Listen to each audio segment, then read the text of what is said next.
ಜಿಲ್ಲೆಯಲ್ಲಿ ಪಾಸಿಟಿವ್ ಪ್ರಮಾಣ ಹೆಚ್ಚಿದೆ. ಪ್ರತಿದಿನ 1000 ದಿಂದ 1200 ಪ್ರಕರಣಗಳು ಕೇಳಿ ಬರ್ತಾ ಇವೆ. ಪಾಸಿಟಿವಿಟಿ ರೇಟ್ ಕಡಿಮೆ ಆಗುತ್ತಿಲ್ಲ. ಗ್ರಾಮೀಣ ಪ್ರದೇಶದಲ್ಲಿ ಹೆಚ್ಚಿನ ಸೋಂಕು ಕಂಡುಬರುತ್ತಿದೆ. ಪಾಸಿಟಿವ್ ಬಂದವರು ಹೊರಗಡೆ ತಿರುಗ್ತಾ ಇದ್ದಾರೆ ಎನ್ನುವ ದೂರು ಇದೆ ಎಂದು ಉಡುಪಿ ಜಿಲ್ಲಾಧಿಕಾರಿ ಜಿ ಜಗದೀಶ್ ಹೇಳಿದ್ದಾರೆ.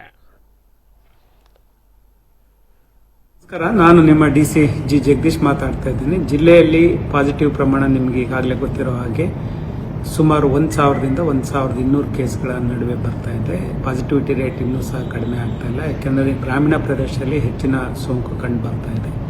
ನಾನು ಸಾರ್ವಜನಿಕರಲ್ಲಿ ಮನವಿ ಮಾಡೋದು, ಯಾರಿಗೆ ಪಾಸಿಟಿವ್ ಬಂದಿದೆ ಅವರು ಹೊರಗಡೆ ತಿರುಗ್ತಾ ಇದ್ದಾರೆ ಅಂತ ನನಗೆ ಒಂದಿಷ್ಟು ಕಂಪ್ಲೇಂಟ್ಗಳು ಬಂದಿದೆ. ಯಾರು ಆ ಥರ ಕಂಪ್ಲೇಂಟ್ ಬಂದರೆ ಅಂಥವ್ರು ಸಿಕ್ಕರೆ ಅಂಥವ್ರ ಮೇಲೆ ಕ್ರಿಮಿನಲ್ ಮೊಕದ್ದಮೆ ದಾಖಲು ಮಾಡ್ತೀವಿ ಮತ್ತು ಅವ್ರನ್ನ ನಮ್ಮ ಕೋವಿಡ್ ಕೇರ್ ಸೆಂಟರ್ಗೆ ಶಿಫ್ಟ್ ಮಾಡ್ತೀವಿ. ನಾನು ಸಾರ್ವಜನಿಕರಲ್ಲಿ ಮನವಿ ಮಾಡ್ತೀನಿ, ಯಾರಿಗಾದರೂ ಕೋವಿಡ್ ಪಾಸಿಟಿವ್ ಬಂದು ಮನೆಯಲ್ಲಿ ಸರಿಯಾದ ವ್ಯವಸ್ಥೆ ಇಲ್ಲ ಉಳಿಲಿಕ್ಕೆ ಅಂತ ಅಂದರೆ ಅಂಥವ್ರಿಗೆ ಕೋವಿಡ್ ಕೇರ್ ಸೆಂಟರ್ಗಳನ್ನು ಮಾಡಿದ್ದೀವಿ. ಹಾಗಾಗಿ 3 ತಾಲೂಕುಗಳದ್ದು ಕೋವಿಡ್ ಕೇರ್ ಸೆಂಟರ್ಗಳಿದೆ. ಅಲ್ಲಿಗೆ ಬಂದರೆ ನಿಮ್ಮ ಆರೋಗ್ಯ ರಕ್ಷಣೆ ಮಾಡುವಂಥ ಜವಾಬ್ದಾರಿ ಜಿಲ್ಲಾಡಳಿತದಿಂದ. ಅದರಿಂದ ದಯವಿಟ್ಟು ತಮ್ಮ